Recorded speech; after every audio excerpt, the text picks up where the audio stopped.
बोलो श्री सत्यनारायण भगवान की जय। दोस्तों, आज वैशाख पूर्णिमा के अवसर पर प्रियंका धर्म ज्ञान के माध्यम से आप सभी के समक्ष श्री सत्यनारायण भगवान की कथा प्रस्तुत कर रही हूँ। तो आइए शुरू करते हैं। बोलिए श्री सत्यनारायण भगवान की जय। कथा प्रारंभ करने से पहले अपने हाथ में थोड़ी सी चावल, फूल, दूर्वा और 1 रुपए का सिक्का अवश्य ले लें। उसके बाद सुनना प्रारंभ करें। तो चलिए शुरू करते हैं।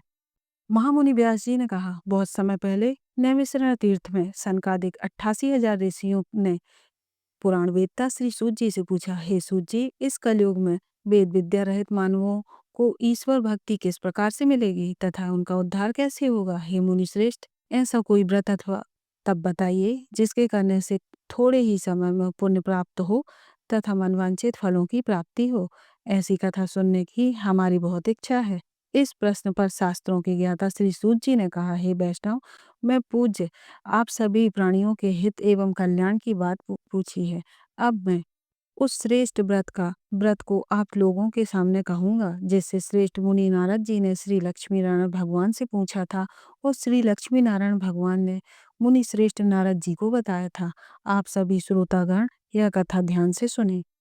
श्री विष्णु भगवान ने कहा, हे नारद, दुख शोक एवं सभी प्रकार की व्याधियों को दूर करने वाला यह व्रत सब स्थानों पर विजय दिलाने वाला है। श्रद्धा और भक्ति के साथ किसी भी दिन मनुष्य संध्या के समय श्री सत्यनारायण भगवान की ब्राह्मणों और बंधुओं के साथ पूजा करे, भक्ति भाव से केले का फल, नैवेद्य, घी, शहद, शक्कर अथवा गुड़, दूध और गेहूं का आटा सवाया ले, इन सभी को भक्ति भाव से भगवान श्री सत्यनारायण को अर्पण करे, बंधु बांधवों सहित ब्राह्मणों को भोजन कराए।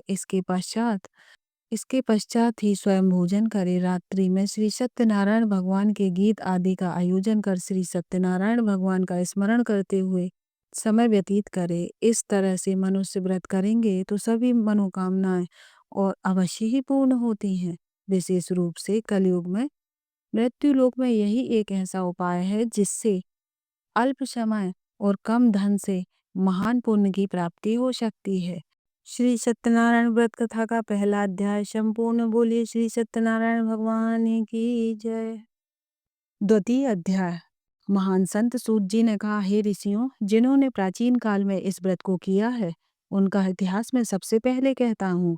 आप सब ध्यान से सुने। अति सुंदर काशीपुर नगरी में एक अति निर्धन ब्राह्मण वास करता था। वह भूख और प्यास से बेचैन होकर हर समय दुखी रहता था। ब्राह्मणों से प्रेम करने वाले श्री विष्णु भगवान ने उनको दुखी देखकर एक दिन बूढ़े ब्राह्मण का वेश धारण कर निर्धन ब्राह्मण के पास जाकर बड़े आदर से पूछा, हे ब्राह्मण देवता, तुम हर समय दुखी होकर पृथ्वी पर क्यों घूमते रहते हो। हे श्रेष्ठ ब्राह्मण, अपनी व्यथा मुझसे कहो, मैं सुनना चाहता हूँ। कष्टों से घिरे हुए ब्राह्मण ने कहा, मैं निर्धन ब्राह्मण हूँ, भिक्षा के लिए पृथ्वी पर मारा मारा फिरता हूँ। हे भगवान, यदि आप इससे मुक्ति पाने का कोई उपाय जानते हैं तो कृपया करके मुझे बताइए। तब वृद्ध ब्राह्मण का रूप धारण किए हुए श्री विष्णु भगवान बोले, हे ब्राह्मण, श्री सत्यनारायण भगवान मनोवांछित फल देने वाले हैं, इसलिए तुम उनका विधि विधान से पूजन करो, जिसके करने से मनुष्य के सारे दुखों का नाश होता है और वह मुक्त हो जाता है। श्री सत्यनारायण भगवान कथा द्वितीय अध्याय संपूर्ण। तृतीय अध्याय। श्री सूत जी बोले, हे श्रेष्ठ मुनि, अब मैं आगे की कथा कहता हूँ, सो सुनो। प्राचीन काल में उल्कामुख नाम का एक महान ज्ञानी था। वह जितेंद्रिय और सत्यवक्ता था। प्रतिदिन मंदिरों में जाता था, गरीबों को धन देकर उनके दुखों को दूर करता था। उनकी पत्नी कमल के समान सुंदर मुखमाली और सती साध्वी थी। एक दिन भद्रशीला नदी के तट पर वे दोनों विधि विधान से सहित श्री सत्यनारायण भगवान का व्रत कर रहे थे। उस समय वहां से साधु नामक एक वैश्य आया। उसके पास व्यापार के लिए बहुत सा धन था। वह वैश्य नाव को नदी के किनारे पर ठहराकर राजा के पास आया। राजा को व्रत करता हुआ देखकर उसने विनम्रता पूर्वक पूछा, हे राजन, आप यह क्या व्रत कर रहे हैं? मेरी सुनने की इच्छा है, कृपया आप यह मुझे भी समझाइए। महाराज उल्कामुख ने कहा, हे वैश्य, मैं अपने बंधु बांधवों के सहित पुत्र प्राप्ति के लिए सत्यनारायण भगवान का व्रत एवं पूजन कर रहा हूँ। राजा के वचन सुनकर साधु नामक वैश्य ने आदर से कहा, हे राजन, मुझे भी इसका संपूर्ण विधि विधान बताइए। मैं भी आपके कहे अनुसार इस व्रत को करूंगा। मेरी भी कोई संतान नहीं है। मुझे विश्वास है कि इस उत्तम व्रत को करने से अवश्य ही मुझे भी संतान की प्राप्ति होगी। राजा से व्रत के सारे विधान पूछ सुन व्यापार से नियुक्त होकर वह वैश्य सुखपूर्वक अपने घर को आया। उसने अपनी पत्नी को संतान देने वाली उस व्रत के विषय में बताया और प्रण किया कि जब मेरी संतान होगी तब मैं भी इस व्रत को करूंगा। वैश्य ने यह वचन अपनी पत्नी लीलावती से कहे। इस दिन उसकी पत्नी लीलावती श्री सत्यनारायण भगवान की कृपा से गर्भवती हो गई। 10वें महीने में उसके यहाँ एक अति सुंदर कन्या का जन्म हुआ। दिनों दिन वह कन्या इस तरह से बढ़ने लगी जैसे कि शुक्ल पक्ष का चंद्रमा बढ़ता है। कन्या का नाम उन्होंने कलावती रखा। एक दिन लीलावती के मीठे शब्दों में अपने पति को याद दिलाया कि आपने तो भगवान का व्रत करने का संकल्प किया था, अब आप उसे पूरा कीजिए। वैश्य ने कहा, हे प्रिय, मैं कलावती के विवाह पर इस व्रत को करूंगा। इस प्रकार अपनी पत्नी को आश्वासन देकर वह व्यापार करने विदेश चला गया। कलावती पितृगृह में वृद्धि को प्राप्त होती रही। लौटने पर साधु ने जब नगर में सखियों के साथ अपनी वयस्क होती पुत्री को खेलते देखा कि तो उसे उसके विवाह की चिंता होने लगी। तब उसने एक दूत को बुलाकर कहा कि उनकी पुत्री के लिए कोई सुयोग्य वर देख कर आओ। दूत साधु नामक उस वैश्य की आज्ञा पाकर कंचन नगर पहुंचा और देखभाल कर वैश्य की कन्या के लिए एक सुयोग्य वर्णिक पुत्र ले आया। उस सुयोग लड़के के साथ साधु नामक वैश्य ने अपने बंधु बांधवों सहित प्रसन्न चित्त होकर अपनी पुत्री का विवाह कर दिया। दुर्भाग्य से विवाह के समय ही श्री सत्यनारायण भगवान का व्रत करना भूल गया। इस पर श्री सत्यनारायण भगवान अत्यंत क्रोधित हो गए। उन्होंने वैश्य को श्राप दिया कि तुम्हें दारुण दुख प्राप्त होगा। एक समय अपने कार्य में कुशल वैश्य अपने दामाद सहित नावों का खेड़ा लेकर व्यापार करने के लिए सागर के समीप स्थित रत्नासरपुर नगर में गया।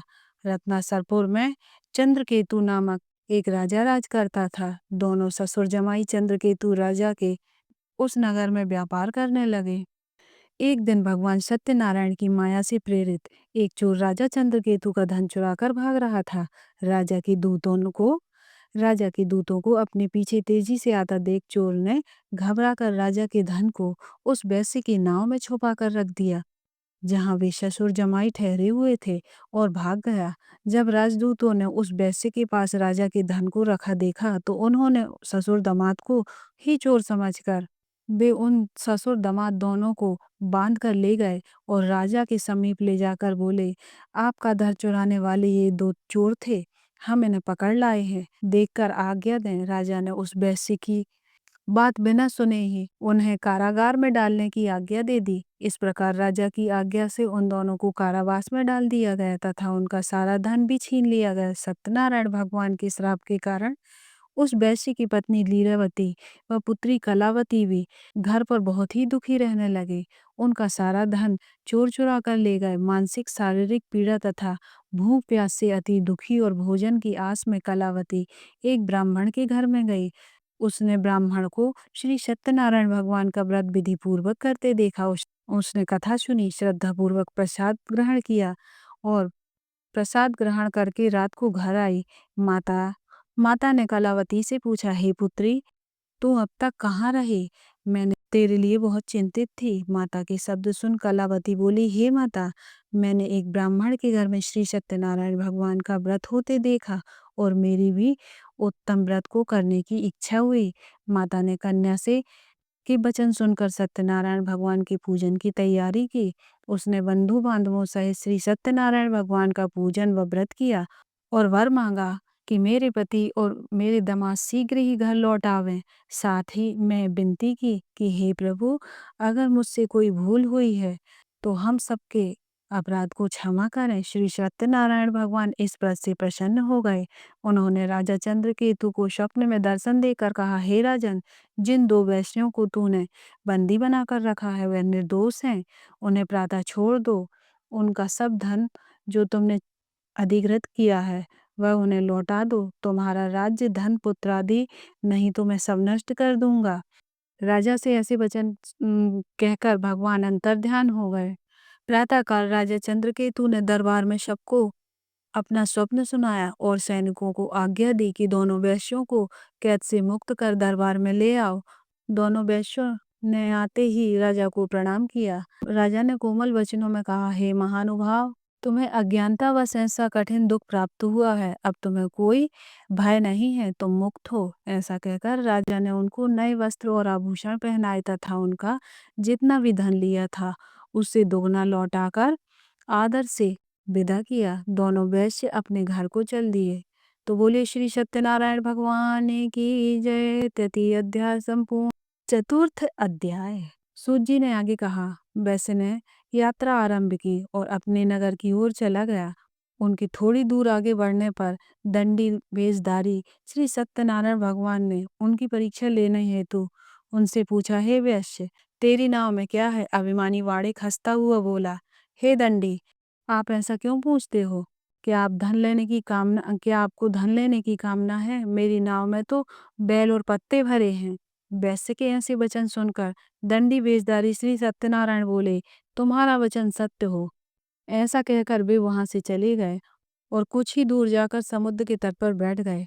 दंडी महाराज के जाने के पश्चात वैश्य ने नित्य क्रिया से निवृत्त होकर बाद में नाव को ऊंची उठा देख अचंभव किया तथा नाव में बेल पत्ते और आदि देखकर मूर्छित होकर जमीन पर गिर पड़ा।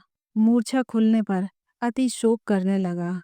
तब उसने दामाद से कहा, आप शोक न करें, यह दंडी महाराज का श्राप है, अतः हमें उनकी शरण में चलना चाहिए, वे हमारे दुख का अंत करेंगे। दामाद के वचन सुनकर वह वैश्य दंडी भगवान के पास पहुंचा और अत्यंत भक्तिभाव से पश्चाताप करते हुए बोला, मैंने तो अपने आप से असत्य वचन कहे थे, उसके लिए आप मुझे क्षमा करें।